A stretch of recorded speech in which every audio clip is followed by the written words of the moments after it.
আমার নবী যেদিন এই দেশ থেকে বিদায় হয়ে যাবে, আমার আল্লাহ জিবরাইলকে দিয়ে প্রস্তাব পাঠিয়েছিলেন, ও জিবরাইল, আমার বন্ধুর কানে খবর দাও, আমার বন্ধু এই দেশের মাটিতে থাকতে পারবে না, আমার বন্ধু এই রক্ত মাখা জমিনের মধ্যে রাখবো না, আমার বন্ধুর দেহ আমার আরশের ডাইন পাশে দাফন করব।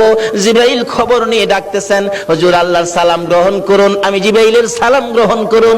আল্লাহর নবী গো, আপনার দেহ মোবারক আল্লাহর আরশের ডাইন পাশে দাফন হবে, আপনি খুশির সহিত কবুল করুন। আমার নবী কোনো কথা কয় না, দুইটা চোখের পানি জর্জর করে ছাড়তেছে। জিবরাইল বলেন, ইয়া রাসূলুল্লাহ, এত সুন্দর প্রস্তাব নিয়ে আসলাম, কোনো কথা কন না, খালি কাঁদেন কেন জানতে চাই। আমার নবী বলেন, জিবরাইল রে, তোমার জন্য খুশির খবর হতে পারে, আমি খুশি হতে পারলাম না। কেন পারলেন না?